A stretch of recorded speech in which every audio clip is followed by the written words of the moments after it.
Europe's heat crisis is splitting the continent in half right now. Depending on where you are, you're either finally getting a break or you're about to walk straight into the next wave. Let's get into exactly what's happening and why. Think about what that split actually looks like on a map for a second, because it's a genuinely strange thing to picture. On one side of an invisible line running roughly north to south through the middle of the continent, people in Warsaw, Vienna, and Belgrade are pulling out jackets for the first time in weeks as temperatures drop 4 to 8 degrees below normal. On the other side of that same line, people in Madrid, Lisbon, and Bordeaux are watching the exact same forecast models warn that the heat dome that just left is already rebuilding to come right back. Same continent, same week. Completely opposite realities, and that gap is exactly what's driving the headline.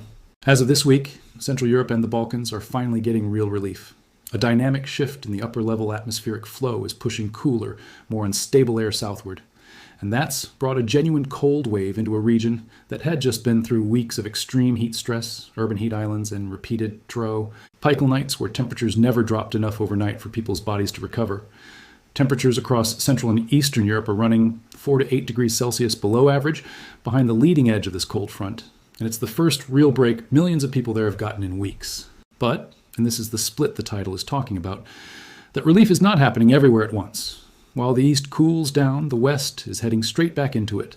Forecast models are showing an upper-level ridge preparing to rebuild over Western Europe as we move toward the start of August, with the Iberia and Peninsula, France, and the broader west coast of the continent set to see drought conditions re-accelerate and heat regenerate, just as everyone from Lisbon to Berlin thought they might finally be catching their breath. So here's the blunt version. Europe isn't moving out of its heat crisis. It's moving through a rotation of it, with the crisis simply relocating from one half of the continent to the other every couple of weeks. If you're in the Balkans, Poland, or Central Europe right now, enjoy this. It's real, and it's earned. If you're in Spain, Portugal, or France, do not assume the worst is over, because the same models describing this cool down are the ones flagging your region as the next target. To understand why this keeps happening, you need to understand the actual weather mechanism driving this entire summer, because it's not just hot weather. It's a specific, well-understood atmospheric pattern that's become almost a signature of European summers in recent years. It's called an omega block, named because the shape it carves into the jet stream on a weather maps looks like the Greek letter omega, a tall, rounded ridge of high pressure with troughs of lower pressure sitting on either side of it. When that pattern locks into place, it acts like a plug. It stops the normal west-to-east flow of weather systems that would otherwise move a heat wave along and out to sea within a few days. Instead, the high-pressure ridge just sits there, sometimes for a week or more, letting hot air, often pulled directly off the Sahara Desert, bake in place under it day after day. Getting hotter each day the block holds rather than getting swept away. This exact pattern has now driven Europe through, by some counts, 3 separate major heat waves already this year. The first hit around the summer solstice in late June, setting temperatures 14 to 18 degrees Celsius above normal for that time of year, and shattering long-standing national records across multiple countries. Germany hit a provisional all-time and national record of 41.7 degrees Celsius. Spain reached 45.1 degrees Celsius. That first wave then drifted eastward, parking over Germany and pushing toward Poland and the Baltics as June came to a close, triggering red alerts for extreme wildfire danger from Berlin to Prague, as dry vegetation and low humidity created ideal conditions for fires to spread rapidly. A second wave followed almost immediately, building back over Western Europe in early July and pushing Spain, Portugal, France, the Benelux countries, and southern England back into dangerous heat, with inland Andalusia in Spain forecast to approach the mid-40s Celsius again. And now a third wave has been building through mid-July, once again centered on Iberia and France, once again testing the low to mid-40s. It's the same pattern, essentially rebuilding itself every couple of weeks throughout the summer, like a wave that keeps crashing back onto the same stretch of beach. Let's talk about the human cost, because this isn't just an inconvenience. People have died, and in significant numbers. Estimates for the death toll connected to this year's heat waves across Europe have reached roughly 9,900 people. That's a staggering number for what's fundamentally a weather event rather than a single catastrophe, but it reflects how heat kills Q. Oitly and cumulatively, through heat stroke directly, but far more often through heart attacks, strokes, and respiratory failures in people whose bodies simply couldn't cope with sustained extreme temperatures, especially the elderly, people with existing health conditions, and people without access to air conditioning. It's worth explaining why heat is so much deadlier than it looks from the outside, because most of these deaths never make an individual headline the way a single dramatic event would. The human body cools itself primarily through sweating, but that cooling mechanism only works efficiently up to a point, and it becomes far less effective in high humidity, since sweat can't evaporate as readily off the skin. and the surrounding air is already saturated with moisture. When someone's core body temperature climbs and stays elevated for hours or days at a time, it puts direct strain on the cardiovascular system, forcing the heart to work harder to pump blood toward the skin's surface for cooling, while simultaneously dealing with dehydration that thickens the blood and raises blood pressure. For someone with an existing heart condition, or simply an aging cardiovascular system, that added strain is frequently what actually triggers a fatal heart attack or stroke, meaning the death certificate often lists a cardiac or respiratory cause rather than heat directly, which is part of why the true scale of heat-related mortality tends to be undercounted in real time and only becomes clear afterward, once researchers compare actual death rates during a heat wave against the normal expected rate for that time of year. That's also why overnight temperatures, the so-called tropical nights where it never drops below roughly 20 degrees Celsius, matter just as much as the blistering daytime peaks that make for dramatic headlines.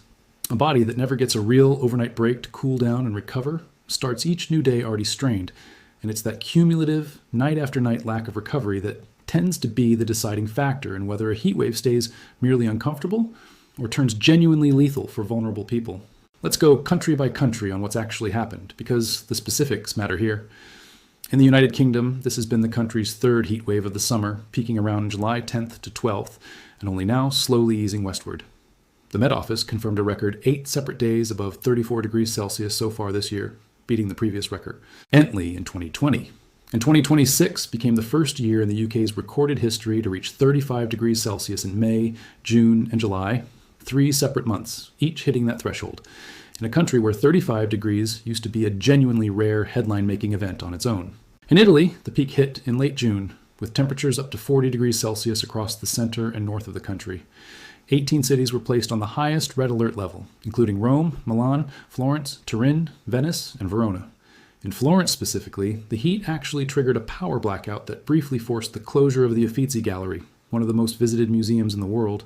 In France, the heat forced more than 800 schools to shut down at the peak of the crisis, a scale of disruption to daily life that's hard to overstate when you're talking about hundreds of individual school administrations independently deciding conditions were too dangerous for children to be in classrooms.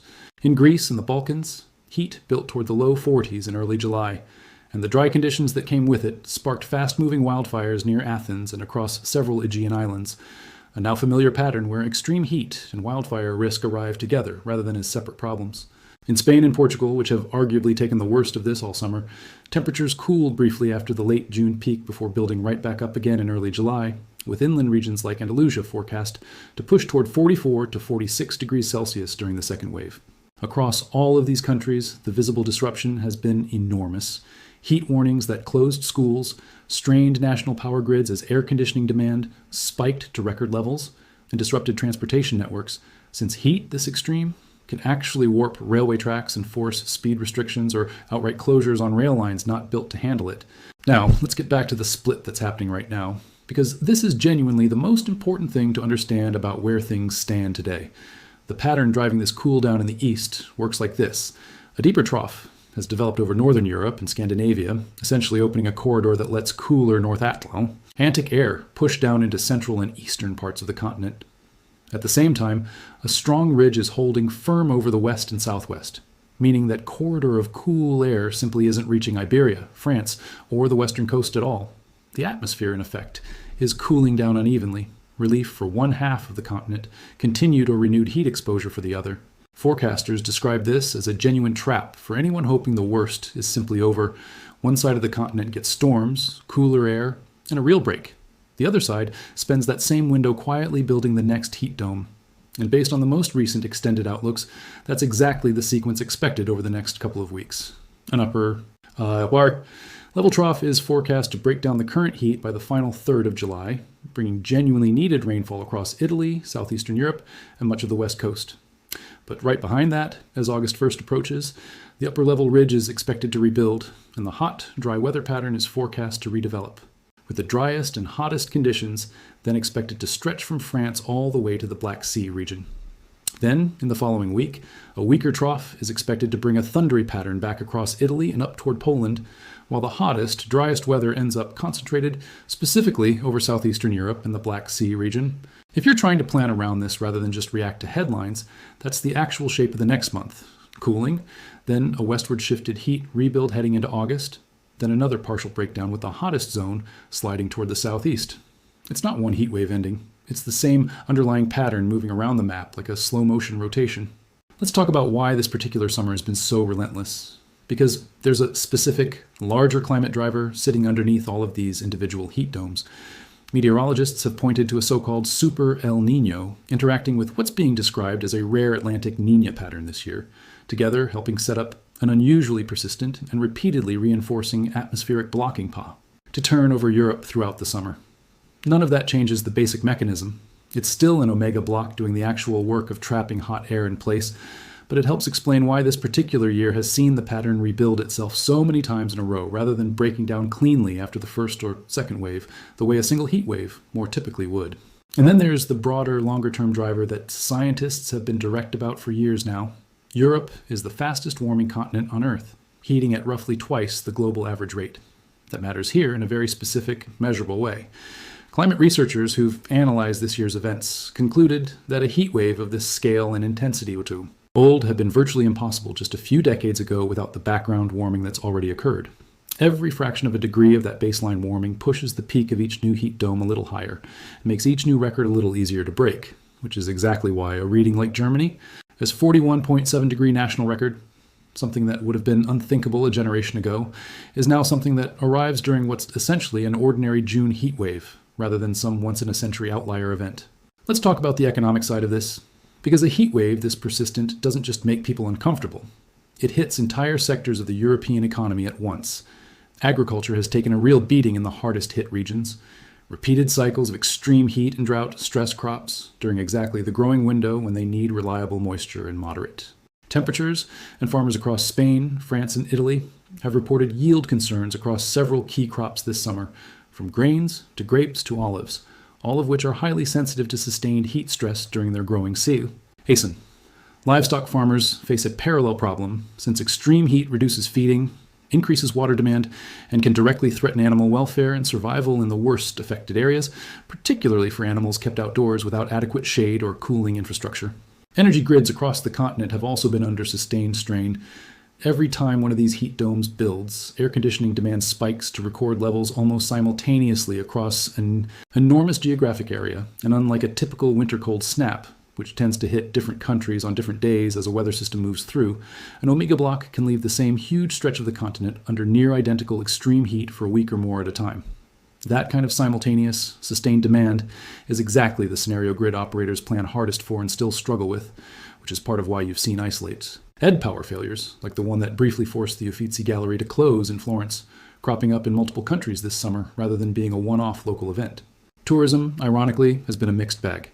Peak summer is normally the single biggest earning season for southern European destinations like Spain, Italy, and Greece, but extreme heat warnings that closed schools, strained transport, and pushed daytime temperatures into the mid-40s have also led to real disruption. For visitors, canceled outdoor excursions, reduced hours at major attractions, and in some cases, as with the Uffizi, outright closures of top destinations during peak periods. Some travelers have reportedly begun shifting the timing of southern European trips earlier into spring or later into autumn specifically to avoid what's increasingly looking like a near-guaranteed stretch of dangerous heat sitting right in the middle of the traditional summer travel season. It's worth comparing this year directly against the heat waves Europe has already lived through in recent memory because it helps show whether 2026 is an outlier or simply the new normal. The devastating 2022 heat waves across the continent killed people by the hundreds in individual countries. Bulgaria alone saw an estimated toll above 200, Croatia above 700, numbers that were treated at the time as a historic generation-defining event. The 2023 heat wave, driven by a very similar slow-moving anticyclone parked over the southern half of the continent, pushed parts of Greece, eastern Spain, Sardinia, Sicily, and southern Italy above 45 degrees Celsius at its peak. What's different about 2026 isn't necessarily that any single reading has been unprecedented. Plenty of past summers have flirted with similar peak numbers in isolated spots. The repetition. 3 distinct waves of this scale, each one rebuilding within roughly 2 to 3 weeks of the last one breaking down across an entire summer, is a different kind of event than a single, if severe, 2-week heat spike. That repetition is exactly why the cumulative death toll this year has climbed as high as it has, and it's exactly why forecasters are already flagging a 4th potential heat rebuild heading into August, rather than treating the summer as effectively over. Let's get practical for a second, because if you're actually in one of the affected regions right now, or planning travel there, the most useful thing isn't the meteorology. It's knowing what to actually do with it. If you're in Central Europe, or the Balkans enjoying this current cool down, that's genuine relief, but it's worth remembering it's a pause in the pattern, not necessarily the end of the summer's heat risk for your region, especially with the outlook already flagging southeastern Europe and the Black Sea region for renewed hot, dry weather by early August. If you're in Spain, Portugal, France, or planning to travel there in the coming weeks, treat the current forecast build toward another heat dome as a real planning consideration, not a worst-case scenario you can dismiss. This exact pattern has now repeated itself at least 3 separate times this summer alone. On the health side, the basic precautions matter more than people often assume, especially because heat deaths overwhelmingly aren't happening to people caught outside in the sun at midday. They're happening indoors, often overnight, to older adults and people with existing health conditions who do and have adequate cooling and whose bodies simply don't recover during those tropical nights when temperatures never drop far enough for real relief. If you have elderly relatives or neighbors in any of the affected regions, checking in on them during a heat spike, especially making sure they have access to cool SP, ACs, and enough water, is genuinely one of the highest impact things an ordinary person can do during an event like this.